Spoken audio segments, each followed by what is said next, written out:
ಮಾನ್ಯ ಮುಖ್ಯಮಂತ್ರಿಗಳಾಗಿರ್ತಕ್ಕಂಥ ಶ್ರೀ ಸಿದ್ದರಾಮಯ್ಯ ಸಾಹೇಬರು ನಮಗೆ ಆದೇಶವನ್ನು ಕೊಟ್ಟಿದ್ದಾರೆ.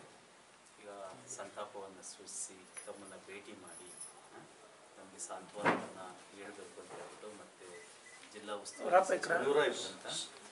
ಸುಧಾಕರ್ ಸಾಹೇಬ್ ಸ್ವಲ್ಪ ಮಕ್ಕಳು ಇವರು ಎಷ್ಟು ದೊಡ್ಡವರು ದೊಡ್ಡವರು ಏನು ಮಾಡ್ತಿದ್ದಾರೆ?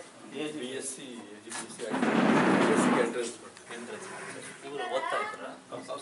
ಸೆಕೆಂಡ್ ಇಯರ್ BDS ಅಂಬೇಡ್ಕರ್ ಕಾಲೇಜಲ್ಲಿ.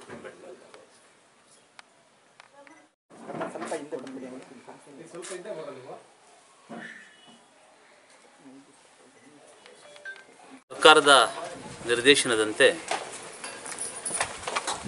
ಏನು RCB ವಿಜಯೋತ್ಸವ ಸಂದರ್ಭದಲ್ಲಿ ಕಾಲು ತುಳಿತಕ್ಕೆ ಒಳಗಾಗಿ ಮೃತಪಟ್ಟಿರ್ತಕ್ಕಂತಹ ಚಿಕ್ಕಬಳ್ಳಾಪುರ ಜಿಲ್ಲೆಯ ಚಿಂತಾಮಣಿ ತಾಲೂಕಿನ ಕುರುಟಳ್ಳಿ ಗ್ರಾಮದ ಶ್ರವಣ್ ಎಂಬತಕ್ಕಂಥ ವಿದ್ಯಾರ್ಥಿ 2ನೇ ವರ್ಷದ BDS ವಿದ್ಯಾಭ್ಯಾಸವನ್ನು ಮಾಡ್ತಾಯಿದ್ದರು.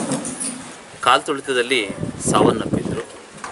ಹಾಗಾಗಿ ಆ ಮೃತರ ಕುಟುಂಬದವರಿಗೆ ಸಾಂತ್ವನವನ್ನು ಹೇಳ್ತಕ್ಕಂಥದ್ದು, ಧೈರ್ಯವನ್ನು ತುಂಬತಕ್ಕಂಥದ್ದು ಹಾಗೂ ಮುಖ್ಯಮಂತ್ರಿಗಳು 25 ಲಕ್ಷ ರೂಪಾಯಿಗಳ ಪರಿಹಾರವನ್ನು ಘೋಷಣೆ ಮಾಡಿದರು.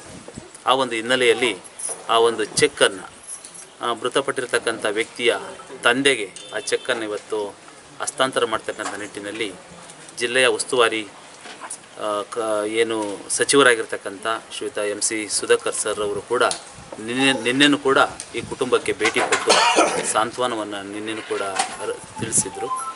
ಇವತ್ತು ಜಿಲ್ಲಾಡಳಿತದ ವತಿಯಿಂದ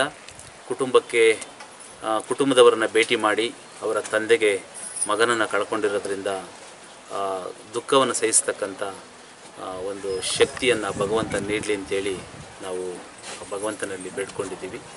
ಜೊತೆಗೆ ಏನು 25 ಲಕ್ಷ ರೂಪಾಯಿಗಳ ಒಂದು ಪರಿಹಾರ ಇತ್ತು, ಅದರ ಚೆಕ್ಕನ್ನು ಕೂಡ ಇವತ್ತು ಅವರಿಗೆ ಕೊಟ್ಟಿದ್ದೀವಿ. ಹಾಗಾಗಿ ಕುಟುಂಬ ವರ್ಗದವರು ತುಂಬ ದುಃಖದಲ್ಲಿದ್ದಾರೆ. ಏಕೆಂದರೆ ಮಗನನ್ನು ಕಳೆದುಕೊಂಡಂಥ ಸಂದರ್ಭದಲ್ಲಿ ಆ ಕುಟುಂಬ ತುಂಬ ದುಃಖದಲ್ಲಿದೆ. ಅವರಿಗೆ ಧೈರ್ಯ ತುಂಬತಕ್ಕಂಥ ಒಂದು ಕೆಲಸವನ್ನು ಕೂಡ ಮಾಡಿದ್ದೀವಿ. ಅವರ ಬ್ರದರು ಕೂಡ ಎಜುಕೇಷನನ್ನು ಮಾಡ್ತಾಯಿದ್ದಾರೆ. ಸೊ ಇಂಥ ಸಂದರ್ಭದಲ್ಲಿ ಅವರು ಸರ್ಕಾರಕ್ಕೆ ತಮ್ಮ ಮೂಲಕ ಅವರು ಮನವಿಯನ್ನು ಕೂಡ ಅವರ ಅಜ್ಜ ಮನವಿಯನ್ನು ಕೂಡ ಸಲ್ಲಿಸಿದ್ದಾರೆ.